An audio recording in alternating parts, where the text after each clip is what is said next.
আসসালামু আলাইকুম। আমি পপি। দীর্ঘ ২৮ বছর চলচ্চিত্রে কাজ করেছি, অনেক সুনামের সাথে, সম্মানের সাথে। কোটি কোটি দর্শকদের ভালোবাসা পেয়েছি, ইন্ডাস্ট্রির মানুষের ভালোবাসা পেয়েছি। কিন্তু এই মুহূর্তে আমি ক্যামেরার সামনে কথা বলছি একজন ব্যর্থ মানুষ হিসাবে। ব্যর্থ মানুষ বলছি এই কারণে, সবার মন জয় করতে পারলেও দীর্ঘ ২৮ বছর আমি যাদের জন্য কাজ করেছি, যাদেরকে এই হাতে লালন পালন করেছি, তাদের কাছে আমি অযোগ্য একজন মানুষ। তাদের মন মতো চলতে পারিনি, তাদের মনের মতো করে নিয়ন্ত্রিত হতে পারিনি। হয়েছি, একসময় হয়েছি, কিন্তু এখন হতে পারি না। তার করে বলেছি আমি একজন ব্যর্থ মানুষ। একটা মানুষ তো সবসময় সবার কাছে ভালো হতে পারে না, সব সময়ের জন্য ভালো হতে পারে না। আমি যখন ইনকাম করেছি, দু হাতে দিতে পেরেছি, লুটাতে পেরেছি, তখন আমি আমার পরিবারের কাছে অনেক প্রিয় একজন মানুষ ছিলাম। এখন দিতে পারি না, হয়তো তাদের প্রয়োজন অনুযায়ী, যার কারণে আমি এখন তাদের কাছে গলার কাটা, শত্রু এবং অপছন্দের একজন মানুষ। দীর্ঘ 2 দিন যাবৎ আমি আসলে দেখলাম যে আমার পরিবার কতটা নিচে নামতে পারে, কতটা হীন পরিচয় দিতে পারে, কত হিংস্র ব্যবহার করতে পারে, কত নোংরা শব্দ ইউজ করতে পারে। সাথে আমার মিডিয়া, তারাও আমার একসময় চলার পথের সঙ্গী হিসাবে কাজ করেছে। মিডিয়ার কাছ থেকে সবসময় আমি সহযোগিতা পেয়েছি, ভালোবাসা পেয়েছি, সাপোর্ট পেয়েছি। কিন্তু আমার পরিবারের কয়েকটা মানুষের মিথ্যা কিছু কথাবার্তা, মিথ্যা অভিনয়, মিথ্যা নাটক, মিথ্যা অভিযোগ বলার সাথে সাথে যে মানুষগুলো আমাকে সব থেকে বেশি চেনার কথা, জানার কথা, সাপোর্ট করার কথা, সেই মানুষগুলো ওই মানুষগুলো আমার পরিবারের মানুষগুলোর কথা অনুযায়ী আমাকে ভুলভাবে আমার দর্শকদের কাছে বলেন, বাংলাদেশের মানুষের কাছে খুব বাজেভাবে উপস্থাপন করেছে। তো এর থেকে দুঃখজনক আর কিছুই হতে পারে না। যাদের জন্য কাজ করেছি আজকে তারা কেউই আমার না। এই জন্য হয়তো আল্লাহ বলে, যার যার জীবন হিজ হিজ হুজ হুজ, কিয়ামতের মাঠে কেউ কাউকে চিনবে না। তো একটা মেন পয়েন্টে আসি। আজকে যে অভিযোগগুলো আমার মা আর বোন করছে, খুব স্ট্রংলি আমি প্রতিবাদ করলাম। এর পুরোটাই মিথ্যে, বানোয়াট, এবং তাদের স্বার্থ উদ্ধার হয়নি বলে আজকে সত্য একটা জিনিসকে অসত্য বলে প্রমাণিত করার চেষ্টা করছে। আমি একজন শিল্পী মানুষ, আমি কি ভূমিদস্যু? আজকে যাদেরকে আমি এই 2 হাতে ছোটবেলার থেকে লালন পালন করেছি, যাদেরকে আমি মানুষ করেছি, আমার জীবনের অনেকগুলো সময়, সুন্দর একটা সময়, প্রতিটা মানুষের একটা সুন্দর সময় থাকে নিজের জীবন উপভোগ করার সময়। সেই সময়টা আমি তাদের জন্য ব্যয় করেছি, তাদের পিছনে ব্যয় করেছি, তাদেরকে মানুষ করার জন্য। কারণ আমার বাবা মায়ের সন্তান আমার সন্তান না, কিন্তু তারা তো আমার দায়িত্ব না। তারপরেও আমি আমার ভাই বোনদেরকে নিজের সন্তান হিসেবে লালন পালন করেছি, দায়িত্ব পালন করেছি। নিজের ভবিষ্যৎ, নিজের ভালো লাগা, মন্দ লাগা অনেক কিছুই বাদ দিয়ে দিয়েছি শুধু আমার ভাই বোনদেরকে মানুষ করার জন্য। কিন্তু এখন এসে দেখলাম মানুষ তো হয়নি, হিংস্র কিছু পশুও বলবো না, পশুরা তো আসলে খুব কৃতজ্ঞতা থাকে পশুদের মধ্যে, কিন্তু এদের মধ্যে সেই কৃতজ্ঞতা বোধটুকুও নেই। আর উপরের দিকে থুতু ফেললে তো নিচের দিকেই আসে। কাদের নামে অভিযোগ করব? অভিযোগ তো আসলে করে বাইরের লোকদের মানে নামে। আর আমি যেহেতু আমার ভাই বোনদেরকে, আমার বাবা মাকে অনেক ভালোবাসি, যার কারণে আমার জীবনে আমি অনেক কিছু ফেস করেছি তাদের দ্বারা। নির্যাতিত হয়েছি, লাঞ্ছিত হয়েছি, অপমানিত হয়েছি। নিজের এত বছর যে আমি ইন্ডাস্ট্রিতে ইনকাম করেছি, তারা আমার সাথে বেইমানি করেছে। আমার সমস্ত অর্থ আমার কাছ থেকে নিয়ে নিয়েছে। আমার টাকা দিয়ে কেনা সয় সম্পত্তি কোনো কিছুই আমার নামে ছিল না, আমার প্রত্যেকটা ভাই বোনের নামে ছিল। আমার অ্যাকাউন্টগুলো শূন্য ছিল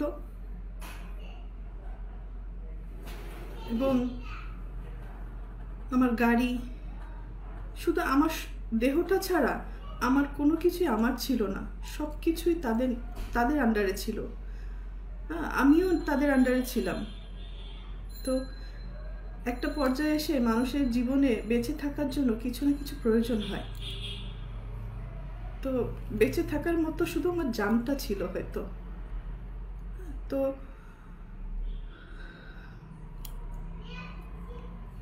একটা পর্যায়ে এসে যখন আমি জানতে পারলাম আমার পরিবারই আমার সাথে বেইমানি করেছে, আমাকে ঠকিয়েছে, আমার সব কিছু কেড়ে নিয়েছে, এগুলো জানার পরে আমি চুপ ছিলাম। আমি যাদেরকে কোলে পিঠে মানুষ করেছি এই হাত দিয়ে, আমি তাদের দ্বারা অনেক বেশি নির্যাতিত হয়েছি। তারা আমাকে ফিজিক্যালি অ্যাসল্ট করেছে, আমার টাকা চুরি করে আমাকে মারার প্ল্যান করেছে, আমাকে খুন করে ফেলার জন্য টাকা দিয়েছে খুনিকে। আমার আপন ভাই এটার সাথে জড়িত, আপন বোন জড়িত, আর একটা সামিন নামে একটা ছেলেকে পালক নিয়েছিলেন। তারপরেও আমি অ্যাকসেপ্ট করেছিলাম যে ঠিক আছে, একটা মানুষ তো, একটা বাচ্চাকে লালন পালনের দায়িত্ব নিয়েছিলাম। তো পরবর্তীতে দেখলাম এটা যখন হাতে পায়ে বড় হয়ে গেছে, তখন ওই হাত দিয়েই আবার আমাকে আঘাত করেছে। অনেক সময় এইগুলো কিন্তু আমার মুখের কথা না, এটা সত্য ঘটনা। এটা থানায় জিডি হয়েছে, মামলা হয়েছে এবং তাদেরকে আটক করা হয়েছিল এই ক্রাইম করার জন্য। পরবর্তীতে আমি তাদেরকে মাফ করে দিয়েছি, কারণ আমার ভাই বোন তো, ভুল হইতেই পারে। সন্তান হিসাবে মাফ করে দিয়েছিলাম। পরবর্তীতে দেখি যে এগুলো বাড়তেই আছে। এবং আমার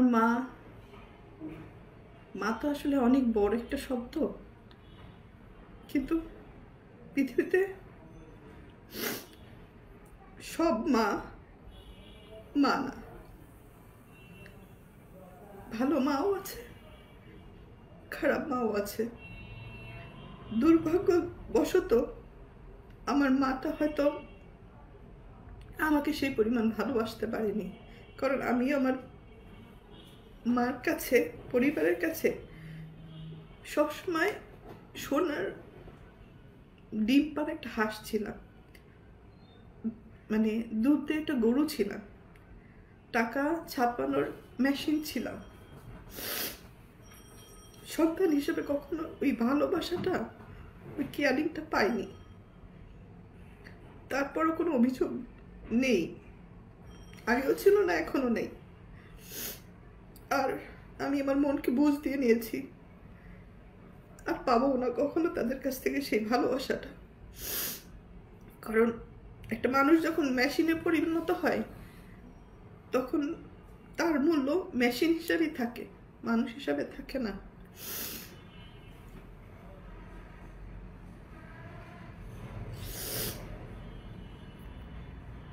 তো যাই হোক, আমার বাপ মা আমাকে আমার সাথে অনেক বড় বিশ্বাসঘাতকতা করেছে। আমার সমস্ত টাকা পয়সা আমার বোনের অ্যাকাউন্টে শিফট করেছিল। তো তারপরে আমি কিছু বলিনি। আমার ইন্ডাস্ট্রির কিছু মানুষ, আমাকে যারা ভালোবাসে, তারা আমাকে সাপোর্ট করেছে। ওই সময় 2007-এর ঘটনা বলছি, মানে একটা টাইমে আমি যে জানতে পারলাম কোনো কিছুই আমার ছিল না। পরে আমাদের ফিল্মের কিছু মুরব্বীরা মিলে এটা সেটেল করে দিয়েছিল যে পপির একে শূন্য হাতে মেয়েটাকে রাস্তায় ফেলে দিলেন। বিশেষ করে আলমগীর ভাইয়ের কথা বলবো, কারণ আলমগীর ভাই আমার কাছে, হয়তো আপনাদের কাছে হিরো, কিন্তু আমার কাছে একজন, বলবো যে আমার সবচেয়ে বড় ওয়েলিশার ছিলেন বাদল খন্দকার। আরও আছে, আরও অনেক কাছের মানুষ আছে, তারা এই প্রবলেমগুলো ভিতরে ভিতরে জানতেন এবং ওনারা আমাকে অনেক সাপোর্ট করার চেষ্টা করেছেন। আমার বাবা মাকে ডাক দিয়ে বললো যে ওর কিছু জিনিস ওকে ফেরত দেন, কারণ এটা তো একটা মেয়ে, হ্যাঁ, ওর জীবনে বেঁচে থাকার জন্য কিছু না কিছু ফেরত দেন। তো তখন আমার বাবা মা কী কারণে আমার সাথে বেইমানি করেছিল আমি জানি না, হয়তো এরকম ঘটনা অনেক আছে। আমাকে আলমগীর ভাই একবার বলেছিল যে এটা এই সেম ঘটনাটা শাবানা ম্যাডামের সাথে হয়েছে। কারণ আমি না তখন মেন্টালি খুব আপসেট ছিলাম যে আমার বাপ মা ভাই বোন আমার সাথে এরকম করলো, বিশ্বাসঘাতকতা করলো, আমার সাথেই করলো। তখন আলমগীর ভাই আমাকে বলেছিল না, এই ঘটনা এর আগে অনেক মানুষের সাথেই হয়েছে। তো সেই সান্ত্বনা নিয়ে হয়তো আমি বাকি জীবনটা পার করতে চেয়েছিলাম এবং কাজ করে আমি আবার সারভাইভ করেছিলাম। তো বিগত কয়েকদিন যাবৎ একটা নিউজ বারবার করে আমার মা বোন এস্টাবলিশ করার চেষ্টা করছে যে আমি জমি দখল করতে গেছি। ভাই, যে মানুষটা দীর্ঘ 28 বছর ইন্ডাস্ট্রিতে কাজ করে নিজের জীবনের দিকে তাকায়নি, ভালো লাগা, ভালোবাসা বলেন, নিজের ভবিষ্যৎ বলেন, কোনো কিছুই আমি চিন্তা করি না। শুধু ইনকাম করে গেছি আর ভাই বোন মানুষ করে গেছি। শুধু ভাই বোন না, আমি আমার পুরো পরিবারে, আমার নানির ফ্যামিলিতে আমি সাপোর্ট করেছি, আমার দাদির ফ্যামিলিতে আমি সাপোর্ট করেছি। আমার কন্ট্রিবিউশন শুধু আমার ভাই বোন না, সব জায়গায় যতটুকু পেরেছি আমি সবাইকে সাহায্য করেছি। আমার মন মানসিকতা একেবারে ডিফারেন্ট, মানে আমি একা ভালো খাবো, ভালো থাকবো, আমি সবাইকে নিয়ে ভালো থাকতে চেয়েছি, ভালোভাবে বাঁচতে চেয়েছি। তো সেই পরিপ্রেক্ষিতে আসলে সবাইকে হেল্প করা। আমার নানি বাড়িতে যান, তার বাসায় যে সে যে ঘরটাতে থাকে সেই ঘরটাও কিন্তু আমার টাকা দিয়ে তোলা। আমার মা যে ঘরটাতে এখন খুলনাতে থাকে সেই ঘরটাও আমার টাকা দিয়ে তোলা। যে ভাড়াটে বাড়ির কথা উনি বলছেন সেই ঘরটাও আমার টাকা দিয়ে, আমার কষ্ট অর্জিত টাকা। রোদে পড়েছি, বৃষ্টিতে ভিজেছি, মানুষের অনেক ভালো কথাও শুনেছি, মানুষের অনেক মন্দ কথাও শুনেছি, অনেক ভালো গালিও দিয়েছে, আবার ভালো কথাও বলেছে, সম্মানও পেয়েছি, দুর্নামও পেয়েছি। তো সব কিছুর ঊর্ধ্বে হচ্ছে আমি একজন মানুষ। তো আমি আমার ফ্যামিলিকে সাপোর্ট করতে যে এই যে ঘরের কথা বলছি, সেই ঘরটা কিন্তু আমার বাবার 11 কাঠা জমি। তো 11 কাঠা জমির মধ্যে আমি আমার চাচার কিছু জমি কিনে রেখেছিলাম, মানে ফ্যামিলি প্রপার্টি, ফ্যামিলির সম্মান রক্ষা করতে যেয়ে আমি ফ্যামিলি কিছু প্রপার্টি কিনেছি।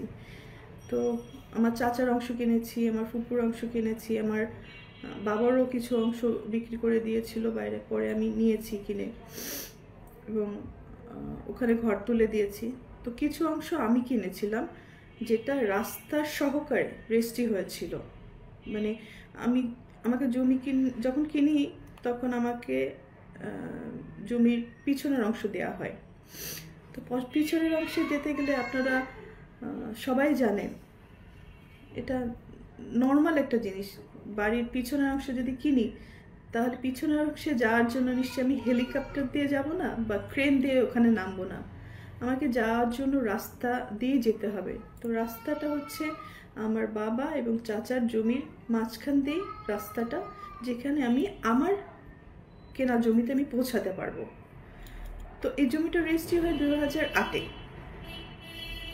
রেজিস্ট্রি হওয়ার পরে আপনারা, আমি সব প্রমাণ দিয়ে দিচ্ছি, ওই জমিতে এখনো পর্যন্ত আমি যেতে পারি না, ঢুকতে পারি না। কারণ কি, আমি যে ঘরগুলো তুলে দিয়েছিলাম ওই ঘরগুলো থেকে ভাড়া আসে, এই ভাড়া দিয়ে কিন্তু আমার বাবা চলতেন। একটা সময় আমার এই সেজ বোনের কন্ট্রোলেই ছিল এই ভাড়াগুলো। আমরা ঢাকায় থাকতাম, উনি ওখানে দেখাশোনা করতো এবং এই ভাড়াগুলো সে তার পকেটে নিত। যাই হোক, আমরা একটা পর্যায়ে ধরেন করোনার আগে আগে জানতে পারলাম, মানে কার কথা কি বলবো, মাফ করে দিবেন, মানে আমার পরিবারের কথা আজকে আমাকে পাবলিকলি বলতে হচ্ছে। এর থেকে দুঃখ, লজ্জার আর কিছুই হতে পারে না। মানে আমার এই বোনটা একটু বেপথে চলে যাওয়ার কারণে আমার বাবা 2019-এ বেপথে, মানে সে ওখানে কিছু অনিয়ম শুরু করেছিল,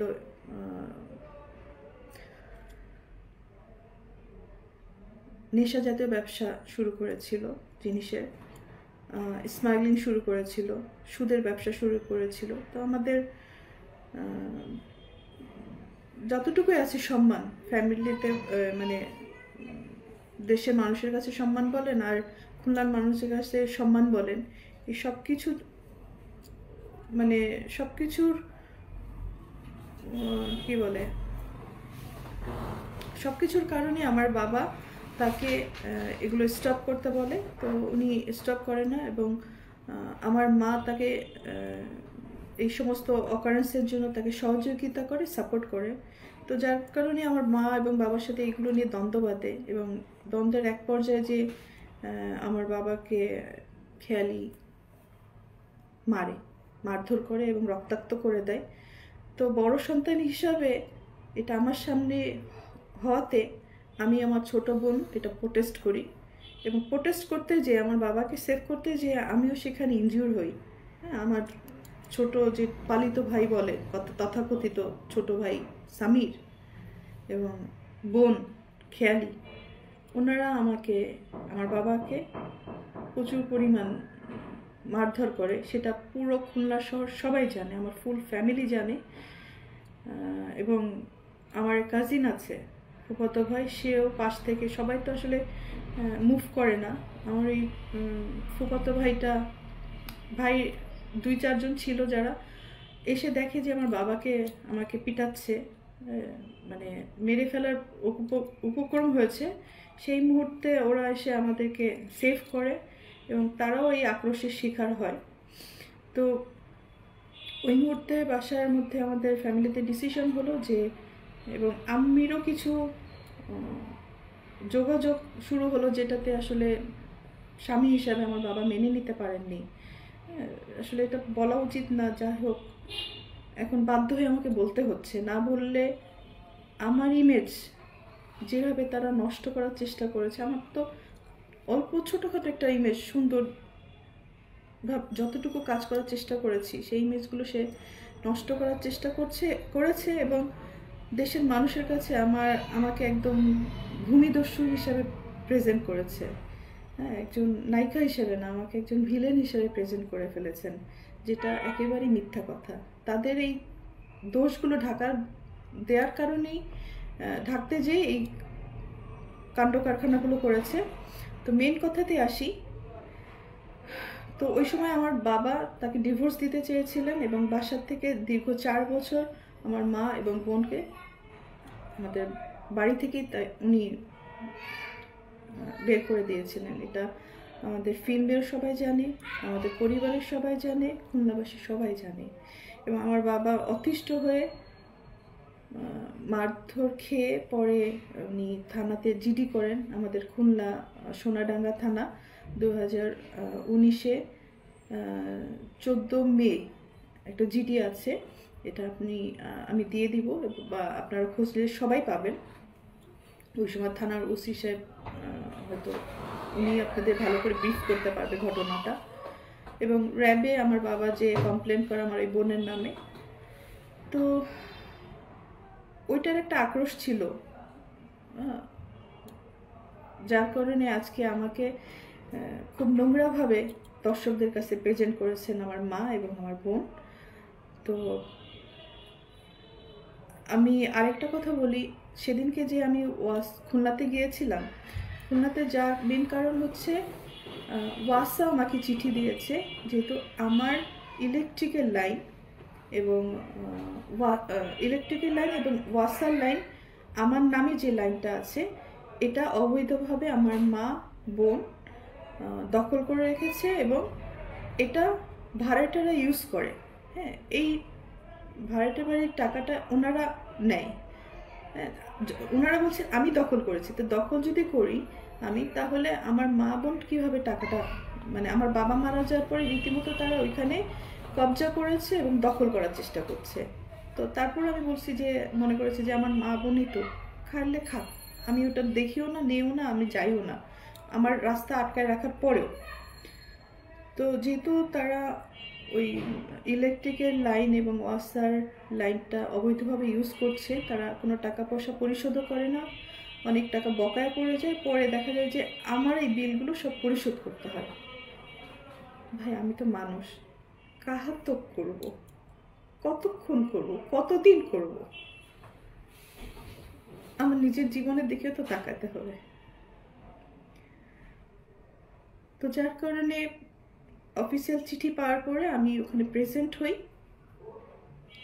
প্রেজেন্ট হওয়ার পরে ওয়াসার একটা শুনানি ছিল যে ওয়াসার যে লাইনটা, আমার এই লাইনটা ছিল আমার চাচির নামে, যেটা আমার বাবা ওনার ওখানে ইউজ করতেন, কিন্তু পরবর্তীতে এটা মানে এটা একটা অবৈধ লাইন বলা হয়। তো যার কারণে অনেকগুলো টাকা, আব্বু মারা যাওয়ার পর অনেকগুলো টাকা বিল বকেয়া পড়ে যায়। পরে ওটা আমার বোন দিতে অস্বীকার করার পরে আমি ওই বিলগুলো পরিশোধ করি এবং আমার চাচিকে বলি যে উনি এই লাইনটা কি করবেন। তখন বললো যে পপি, তাহলে তুমি টাকা পরিশোধ করছো, তুমি এই লাইনটা তোমার নামে নিয়ে নাও। তো আমি তখন বললাম যে ঠিক আছে, আমাকে দিয়ে দেন। ওয়াসা এটা ইনকোয়ারি করে অফিসিয়াল লিগ্যাল কাগজপত্র প্রসিডিওর করার পরে আমাকে পারমিশন দিয়েছে। তখন ওয়াসা আমাকে চিঠি দিল যে আপনি আসেন অন দ্য স্পটে, এটা আমরা ইনকোয়ারি করব। তো ওই কারণে কিন্তু আমার ওখানে যাওয়া। এই রাস্তাটা আমাকে না দেওয়ার কারণে, না দেওয়ার জন্য ওনারা এই নাটকগুলো সাজাচ্ছেন এবং নোংরা কথা বলছেন যাতে এই রাস্তাটা না দেওয়া লাগে, মানুষকে ডাইভার্ট করছেন। এবং একটা জিনিস খুব সূক্ষ্মভাবে দেখবেন যে আমার পার্সোনাল লাইফ নিয়ে তারা বেশি খুব উৎসাহিতভাবে দর্শকদের কী জন্য বোঝানোর চেষ্টা করছেন। তো জমি দখল এক সাবজেক্ট, আমার পরিবার নিয়ে, আমাকে নিয়ে নোংরা কথা বলা এটা আরেকটা সাবজেক্ট। মানে ওনারা কি চাচ্ছেন, কি বোঝাতে চাচ্ছেন, এটা আমি হয়তো ক্লিয়ার, কিন্তু আপনার হয়তো ক্লিয়ার না। বাট আমি এখন ক্লিয়ার করি, ওনারা অবৈধভাবে আমার লাইনটা ইউজ করতে চাচ্ছেন, যেটা আমি বিগত দিনে সারা জীবন ভর্তুকি দিয়ে গেছি, ভর্তুকি দিয়ে যাব, আমি মৃত্যুর আগ পর্যন্ত তাদের মানে কাঠপুতুল হিসাবে তাদের কাছে থেকে যাব, এটা একটা চাওয়া তাদের। তো আমি আমার জীবন বাঁচাতে দূরে থাকাটা কি আমার অপরাধ? ভালো থাকাটা কি অপরাধ? সুস্থ সুন্দর থাকাটা কি অপরাধ? যদি এটা অপরাধ হয়ে থাকে তাহলে আমি অপরাধী, তবে ভূমিদস্যু হিসাবে আমি অপরাধী না। আমি আমার মাকে, আমি কিছু ভিডিও ক্লিপিংস দিব আপনাদেরকে, আপনারা দেখে জাজমেন্ট করবেন, এটা কি কোনো মা? এটা কি কোনো বোন? আমি নিজে অবাক হই যে আমি কাদের জন্য করেছি, কেন করেছি। এই সমস্ত কোশ্চেনের নিজের কাছে নিজে করতে করতে এখন আমি না মানে অনেক হিসাব মিলাতে পারি না, যার কারণে আমি সব কিছু থেকে দূরে চলে গেছি। আমি আর কতদিনই বাঁচব, যে কদিন বাঁচতে চাই একটু সুন্দরভাবে বাঁচতে চাই, একটু ভালো থাকতে চাই, একটু ভালো খেতে চাই, আল্লাহ খুদার নাম করতে চাই। আমার ফ্যামিলির কারণে আমি যতটুকু কাজ করতে যেয়ে মানুষের গালি খেয়েছি, যতটুকু পাপ কামাইছি, এগুলো সব কিছু মুছে ধুয়ে আমি সুন্দরভাবে মরতে চাই। এটা যদি আমার জন্য অপরাধ হয়ে থাকে, আমি অপরাধী ভাই। আর কিছু বলার নেই আমার। আমি কাগজ, পেপারস, ডকুমেন্ট সব আমি এই লিঙ্কে হয়তো দিয়ে দেব। আমার যারা সাপোর্ট করেন, আমার ওয়েলিশ যারা আছেন, মিডিয়ার সাংবাদিক ভাই বোনেরা, তাদেরকেও বলবো যে ভাই, একটা মানুষ যদি ভালোভাবে বাঁচতে চায়, তার নামে এত নোংরা কথা লিখেন না, বলেন না। পরিবারের মানুষ তো তার স্বার্থে আমাদেরকে ইউজ করে, স্বার্থ শেষ হলে চিনে না। আপনারও অন্তত পক্ষে যারা মিডিয়াতে ভালোভাবে কাজ করে গেছে, তাদেরকে অন্তত পক্ষে সম্মানের সাথে প্রেজেন্ট করেন। বিদায়টা যেন সম্মানের হয়, এতটুকুই আপনাদের কাছে চাওয়া। একজনের কথাতে বাজেভাবে একটা মানুষকে প্রেজেন্ট করেন না, অসম্মান করেন না। সুনাম কামাতে অনেক সময় লাগে, বদনাম করতে 1 সেকেন্ড লাগে। অ্যাটলিস্ট আমাকে একটু ভালো থাকতে দেন, একটু দোয়া করেন যাতে আমি ভালো থাকি। আমার মা হয়তো উনি মানসিকভাবে অসুস্থ, এতটুকুই বলবো যে আল্লাহর কাছে, যে আল্লাহ যেন ওনাকে হেদায়েত দান করেন, ওনাকে সুস্থতা দান করেন, ভালো এবং মন্দর বিচার করার তার জন্য বিবেক বুদ্ধি হয়।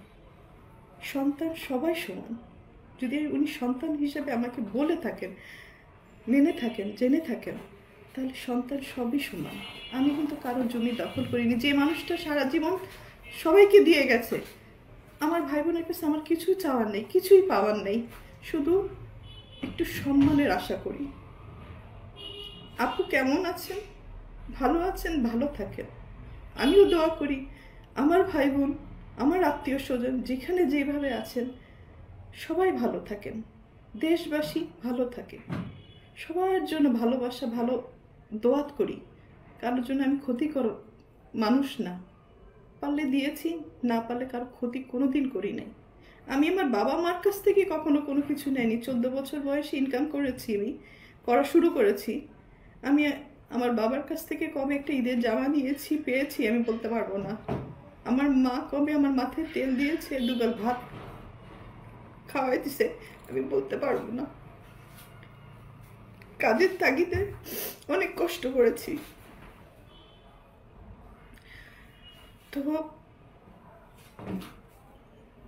আমি যেখানে আছি অনেক ভালো আছি, সুস্থ আছি, সুন্দর আছি। ঘটে যা দীর্ঘ 28 বছরের ঘটনা, যা যা আমার সাথে হয়েছে, সেটা তো আসলে 28 মিনিট বা 1 ঘন্টাতে শেষ হবে না। অনেক কিছুই হয়েছে আমার সাথে। হয়তো আমি বোকা ছিলাম, আমাকে বোকা বানাতে খুব সহজ হয়েছে। আর আমার যখন একটু চোখ কান খুলেছে, তখনই আমি আমার পরিবারের শত্রু। হ্যাঁ, ওই যে বলে না, বিদেশে রোদে পুড়ে বৃষ্টিতে ভিজে টাকা ইনকাম করে দেশে পাঠায়, আর যারা খরচ করে তারা তো আনন্দে খরচ করে, তারা হিসাব করে খরচ করে না যে কতটুকু খরচ করছি। যতক্ষণ দিতে পারবেন পরিবারে, ততক্ষণই পরিবারের সবার কাছে প্রিয় মানুষ। যখন দিতে পারবেন না, তখন পরিবারে সব থেকে অপ্রয়োজনীয় একজন মানুষ হিসাবে গণ্যিত হয়। ওই যে বলে না, মা ওই গ্রামগঞ্জে বলে, যখন ছেলেমেয়েরা, একজন ছেলে বা একজন মেয়ে ইনকাম করে, তখন মা বড় মাছের মাথাটা তার পাতে দেয়।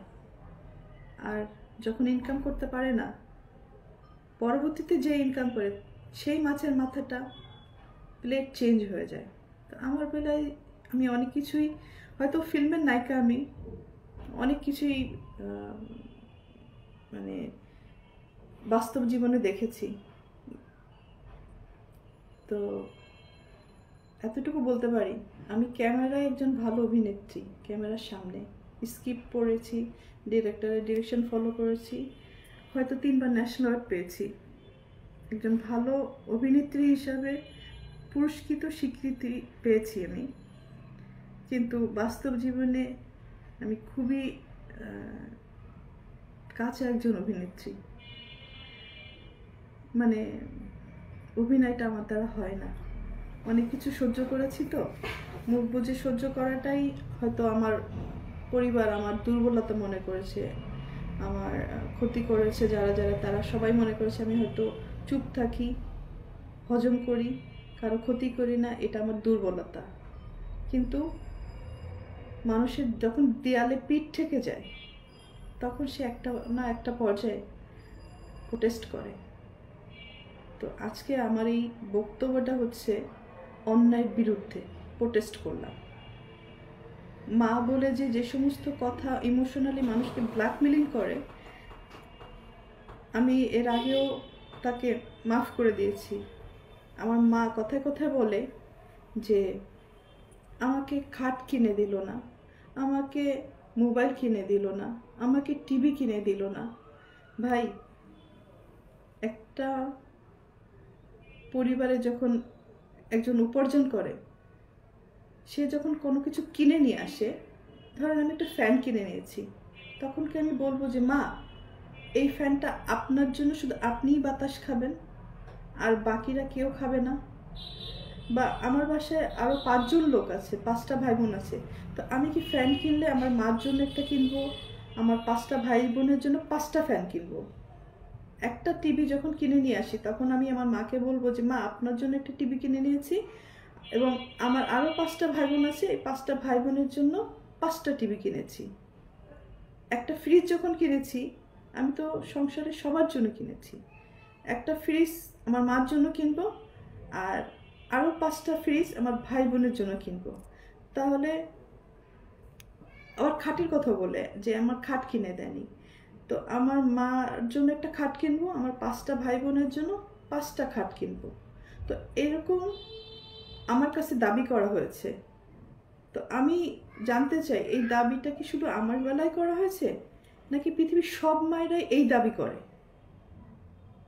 আমার জানার খুব ইচ্ছা। আমি যথেষ্ট চেষ্টা করেছি আমার মা ভাই বোনকে ভালো রাখার জন্য। আমার বাপ মা আমাকে পড়াশোনা করায় ভালো ডাক্তার বানাতে পারতো, ইঞ্জিনিয়ার বানাতে পারতো, একজন কোরআনে হাফেজ বানাতে পারতো। অনেকে ব্যঙ্গ করে বলে আপনার মা আপনাকে নায়িকা বানাইছে। নায়িকা বানানোটা কি খুব কৃতিত্বের কাজ? নায়িকা বানালে তো একটা ভালো ফ্যামিলিতে বিয়েও হয় না। আমি আমার ভাই বোনকে পড়াশোনা করে মানুষের মতো মানুষ করতে চেয়েছি। আমি চেয়েছি তারা ওই ডাক্তার হোক, ইঞ্জিনিয়ার হোক, নিজের পায়ে নিজে দাঁড়া, একটা ভালো পরিবারে তাদের বিয়ে হোক। এটাই আমি মানে আমার সন্তানের জন্য যেভাবে আমি চাইতাম, আমার ভাই বোনের জন্য তাই চেয়েছি। কিন্তু মা হিসাবে আমার মা আমার জন্য কী চেয়েছে, আমার ভাই বোনদের জন্য কী চেয়েছে। তো ওই যে বললাম না, ভালো মা খারাপ মা পার্থক্য আছে। কেউ দুধ বেচে মদ কেনে, আবার কেউ মদ বেচে দুধ কেনে। তো পার্থক্যটা হচ্ছে অনেক কিছুই। এনিওয়ে, বিদায়টা এভাবে নিব। আপনারা সবাই আমার জন্য দোয়া করবেন যাতে আমি বাকি জীবনটা ভালো করে থাকতে পারি। আর এই যে বলে যে আমি মানে তাদেরকে মারার হুমকি দিয়েছি, ভাই যে গড়ে সে কি ভাঙে? আমি তো পারি নাই ভাঙতে, তাহলে তো আমি তাদের ভাঙার চেষ্টা করতাম। আমার বোন বলেছে আমি তাকে মেরেছি, দূর থেকে একটা ফুটেজ দিয়ে যে আমি তাকে মেরেছি। মারা তো হচ্ছে চর মারা, জুতা খুলে মারা বা পিটানো, এগুলোকে মারা বলে। আমার মুখের সামনে ক্যামেরা ধরেছে, আমি ক্যামেরাটা নিয়ে ফেলে দিয়েছি। আমি তো কোনোদিন বলতে পারব না আমি শাসন করেছি আমার ভাই বোনকে, কিন্তু কখনো কাউকে আমি মারিনি, বরং তাদের কাছ থেকে মার খেয়েছি। হ্যাঁ, তারা আমাকে মারার চেষ্টা করেছে আমার টাকা পয়সা সয় সম্পত্তি হাতিয়ে নেওয়ার জন্য, হজম করার জন্য। ঠিক আছে, আমার ফ্যামিলিতে আপনি একটু জিজ্ঞাসা করবেন আমার কোন বোনটা কত টাকা ইনকাম করে বা কি চাকরি করে, কত টাকা ইনকাম করে, আমার ভাই কয় টাকা ইনকাম করে, কি চাকরি করে। হ্যাঁ, তো আমার ফ্যামিলিতে একমাত্র উপার্জনের মানে সোর্স কিন্তু আমি ছিলাম। এখন হয়তো বড় হয়ে গেছে তারা, যে যার মতো, আমাকে চিনে না। যাই হোক, আমার এটা নিয়ে আফসোস নেই, চিনতে হবে এমন কোনো কথা নেই। আমার ভাই বোন এবং মাদের কাছে একটাই অনুরোধ, আমাকে চেনার দরকার নেই, আমাকে শুধু একটু ভালো থাকতে দিলেই আমি খুশি, আমাকে একটু সুন্দরভাবে বাঁচতে দিলে আমি খুশি, আমার কিচ্ছু লাগবে না। কারণ আমি সবাইকে দিয়ে এসেছি, আমি কারোর কাছ থেকে কিছু নেইনি। আমার ভাই বোন আমাকে খুন করতে আসে, এই যে কদিন আগেও আমাকে যখন খুন করতে এসেছিল আমি তাকে মাফ করে দিয়েছিলাম। সামি নামের যে ছেলেটা এবং আমার আপন ভাই মিলে আমাকে খুন করতে এসেছিল, আমি মাফ করে দিয়েছি। কিন্তু কদিন আগে বসুন্ধরায় ডাকাতি করতে যে ধরা পড়েছে ডিজিএফ এর পরিচয় দিয়ে, সেখানে কি মাপ পাবে? এগুলো কিন্তু আমার ওই ছোট বোনটার কর্মফল। একটা বাচ্চাকে আনলেই হয় না বা জন্ম দিলেই হয় না, তাকে লালন পালন করতে হয়, মানুষ করতে হয়। আমার মা অন্যায় কাজে সাপোর্ট না দিয়ে ভালো কাজে সাপোর্ট করলে, শাসন করলে আজকে তারা এই পথে যেত না। হায় রে দুনিয়া, একটা কথা না বললেই না। আজকে পৈতৃক সম্পত্তি নিয়ে আমার মা আর বোন যে নোংরামিটা করলো, দীপু আমার মা আর বোনকে বাসা থেকে বের করে দেওয়ার পরে দীর্ঘ 4.5 বছর 5 বছর বাবা আমার কাছে ছিল, তার সবকিছু আমি দেখাশোনা করেছি, তার ট্রিটমেন্ট থেকে শুরু করে সবকিছু আমার দায়িত্বে ছিল। তো অনেকবার সে হসপিটালে গেছে, অনেকবার সুস্থ হয়ে বাসায় ফিরেছে। তো এই সম্পত্তির কারণে অনেক বড় বড় ঘটনা আমার সাথে হয়েছে, শেষের দিকে আব্বুর সাথে হয়েছে। মানে বাবা যখন হসপিটালে ছিল, মানে তার ট্রিটমেন্টের সমস্ত টাকা পয়সা আমার টাকা, আমার এফডিআর ভেঙে আমি 1 কোটি টাকা কম হবে না, বেশি হবে, মানে যদি এটা বলতে হয়, আমি তার পিছনে আমার এফডিআর ভেঙে পেমেন্ট করেছি। সেই রিসিট বলেন, প্রমাণ বলেন, সব আমার কাছে আছে। স্টেট ব্যাংকে স্টেটমেন্ট উঠালে তো পাওয়া যাবে, এবং আপনারা হসপিটালে খোঁজ নিলেই পাবেন।